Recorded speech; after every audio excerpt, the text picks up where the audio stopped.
class. So we're getting started on our watercolor painting. You can see I've got my brushes. We're looking for the Rooney brushes that are brown with soft bristles. You can get different shapes and sizes within the brush tips. There's a small one, there's a longer one, and a larger brush. So I've got my water here, I've got my small postcard, and my paint. Now as you notice, some of this paint is dry. That's fine, just add water. But this blue one here has a little bit of wet qualities to it. That's because it's fresh paint. You treat it the same way. Just add a little water. Now with this you don't need to add as much as because it's wet right now. So I just diluted it down and I'm adding the first wash.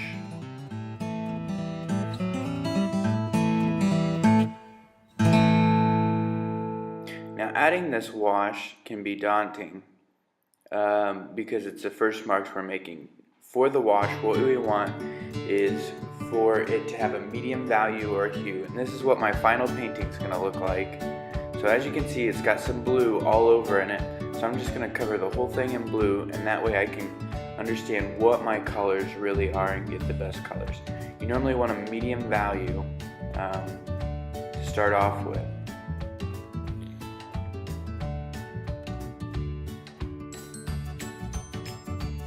So I'm layering in the sky right now.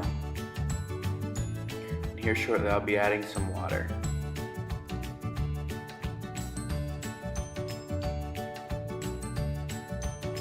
Now whenever you add different surfaces, you have different things. So wet on dry gives you more control, harsher lines, as well as richer colors.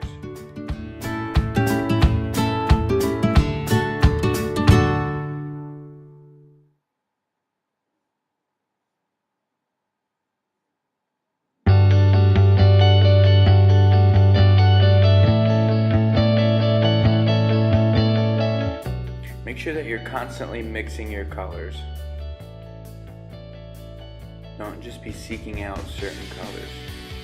Okay?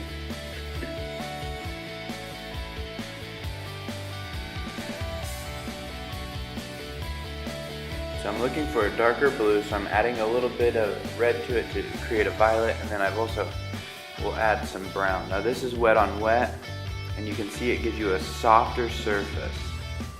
So wet paint on a wet surface gives you a softer surface. It gives you less control, so it just bleeds out, and a lighter hue because you've watered down the color.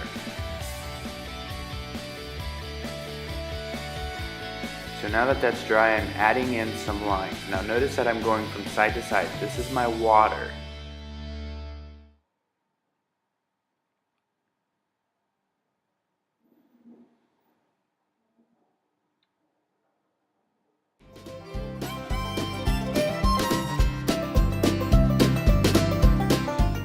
Alright, now I'm adding in my mountains. Notice that the back mountain is very faint. It's in between values 3 and 5. As they recess back, they're normally lighter. Then I'll put in my front mountains, and they'll have more hue, they'll have more value, and that's because things that are closer generally have more detail to them.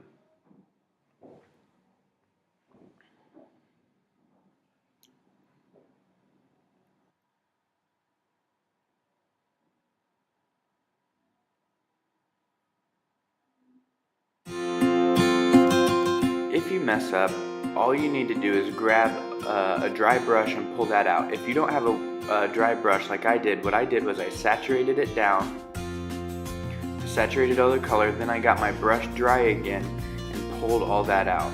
Then what I'll do is I'll go back through and touch up some of the areas. Now I'm starting to layer in my details. Now you don't want to put too many details, especially when your paint is not dry. If your paint's not dry, then you're just going to muddy your colors and it's going to look really bad. But if you want rich colors, then what I would suggest is going over to the dryer and drying that out. Here I'm adding some salt for some texture.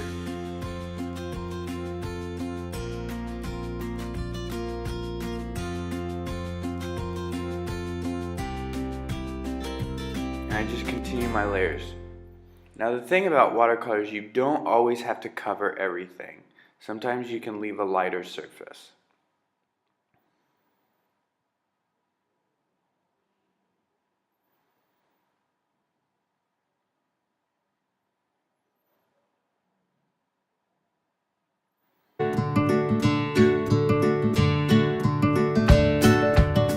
And you don't have to be a great drawer to be a good painter.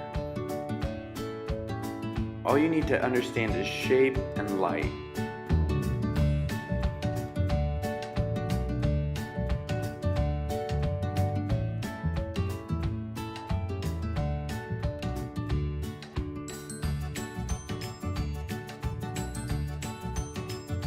Throwing a shadow here.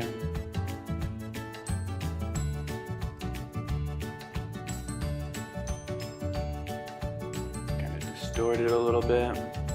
Add some more waves and some highlights to those waves.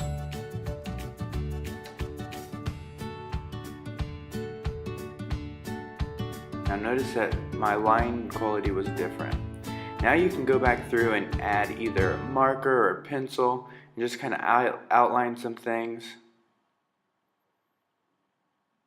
Add some shadows or some detail to it using colored pencils as well. Now don't completely outline everything.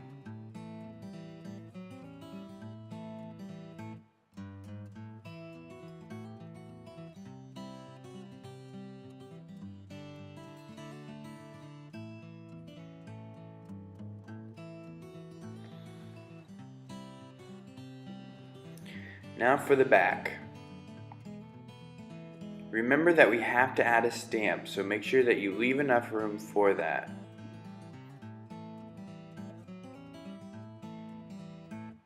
So I've created my divider, I've got my stamp put in, now I'm putting my 3 lines using a ruler for my address. Then what I'm going to do is write my mom and dad a note telling them how much I love them, how much I appreciate them, and I would encourage you to do the same.